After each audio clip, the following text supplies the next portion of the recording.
Hello, good morning. I welcome you to the morning meeting today on Monday, the 19th of March 2018. This is Jens Klatt speaking and exclusively presenting this format to you for JFD Brokers as their global head of research and education. We'll have a look at the markets and how things are going for the DAX, especially, who started out quite weak into the trading week here. Difficult to say what's the reason. Well, you can probably read at one or the other end that right now with the Fed having their rate decision on Wednesday, that probably this is causing some, anxiety, fear, I don't know, that they could hike rates. Well, surprise, surprise, we have nearly 100% chance probability at the Fed watch tool. You can see this, that they will hike rates. So this is no big surprise at all. It's difficult to say what's the reason for that. Well, probably fear of a new Cold War rising because of Vladimir Putin being elected the Russian president again. Not sure whether this is a surprise. I don't think so. Probably it has something to do with the big expiration here last Friday. Probably it's market participants reallocating their portfolios now, middle to a long term. Not sure whether this could be really a reason for that, or it's just it's a sell order which hit the market and based on thin liquidity was capable of pushing the DAX a little lower. Whatever the reason is, there is serious pressure currently on the DAX, and the advantage could be found, by the way, on the short side, in my opinion, already in the morning. So if you look here for the open range, which you can find between 12,342 and 12,368 points, we were trading below the exponential moving average 50 here. This is this blue line on a 5-minute time frame. As you may know already here, this is a trend filter for me, which is meaning nothing more than we should favor short engagement, and in fact played out really well so far. And since we are still trading below the exponential moving average 50, it seems as if here the advantage could be or should be still found on the short side, as long as we do not make it back above this blue line here. And let's just see what the US equity markets deliver today. So that means if you look at the Dow Jones, for example, the overall picture is still choppy sideways. By the way, let me just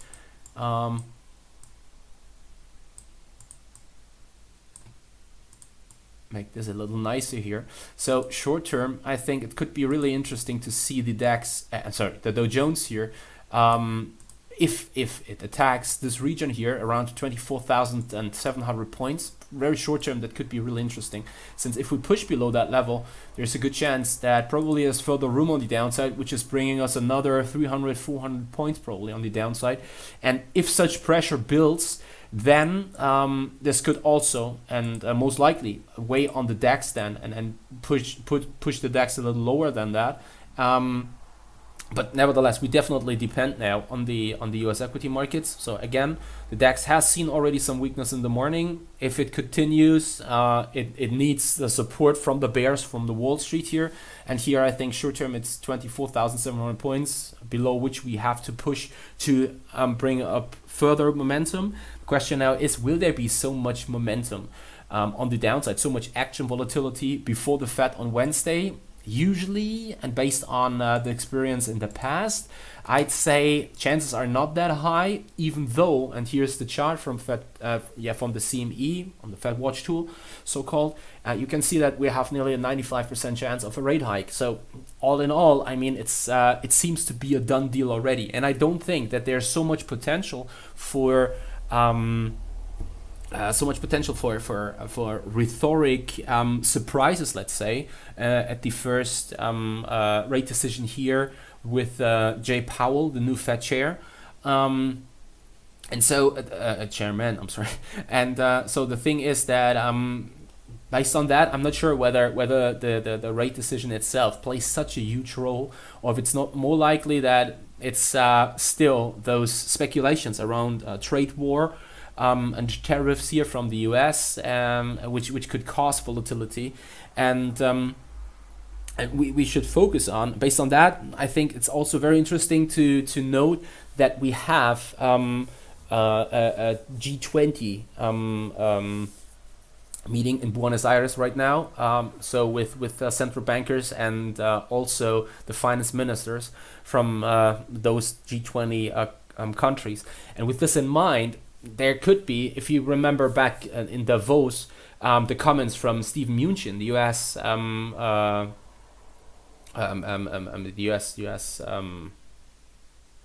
finance minister. We can probably expect some volatility.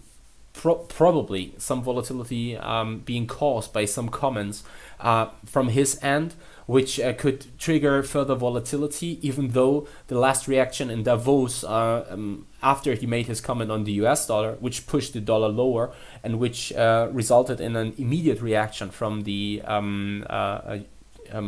president of the IMF, which is Christine Lagarde, which said who said that she definitely wants to hear what he means by that, and also caused some quite interesting and direct responses from a usually complete neutral and objective central bank president, Mario Draghi, one day later on the ECB meeting, the first in this year. So based on that, probably there's a higher chance to probably expect some volatility around this G20 summit. Nevertheless, I'm not really sure. Let's just see what we'll get to see here. Again, could be that it's a really unspectacular start into the trading week. Let's just see. The DAX definitely has seen some weakness, and if it continues, and if the DAX keeps on pushing here lower, and if probably there will be another attack at this level around 12,230 points, 12,230, yes.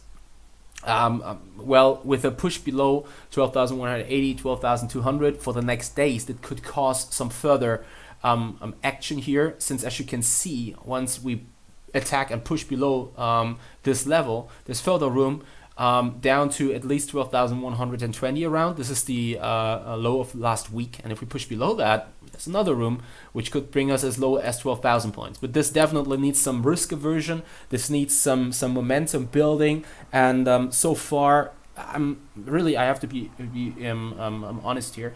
I consider this move to be more coincidence than a significant push. Nevertheless, it could turn out to be significant if the US equity markets start weaker into the trading week. Now, the main question probably is what can we do from a trading perspective? Also very difficult. So in the morning, if you catch this train early, everything's fine. You're trading the open range breakout. You probably already hit your take profit level on the downside. Probably you're betting of momentum, which still will build up and then push the market lower. But right now, I think it's very difficult to formulate another setup because, I mean, all in all, it's a very unspectacular market environment. Probably you could try to anticipate a break of the current day intraday lows once we break below 12,255 here, this region, with the stop then above this relative high, which is building then. And again, you try to anticipate the break on the downside. Well, let's just see. I mean, it's difficult to say. That's it. Nothing more to add here. And things are not getting more spectacular when looking at the Euro-USD here. So what you can see is that we're still very, very choppy sideways and kind of volatile. We've seen during the first trading hours of the week a push towards the lows from Friday here. That was here, region around 2260. We haven't made it below that level, by the way. And now, the question is, will there be a more significant push? Yes, there's some room to expect this probably with the Fed then on Wednesday. But all in all, trading in the Euro-USD currently presents itself quite unspectacular, let's say. So it's really very, very, very choppy sideways. And even if we push below 2260 and make it down towards 22, still we are within this trading range, which is presenting itself here between 121.70, 22.20 and 125.40, 25.50. So all in all, the overall picture is very, very unspectacular. That's nothing really great in terms of expected volatility or something like that. It's completely different picture, in fact. That's probably worth to give it a look. And there we go. We made it above 140. That's something I mentioned already in a German version of the morning meeting, and now you can see the push, and probably this momentum here continues. I'm quite positive for the upcoming days for pound sterling. It has to do with the fact that tomorrow we have inflation data being published, and the consensus here is currently at 2.8% after 3% over the last month. So this is the United Kingdom inflation rate here. You can see since September last year, we stabilized at 3%, slightly pushed higher in November, but all in all, stable at 3%. Now the consensus tomorrow is 2.8%.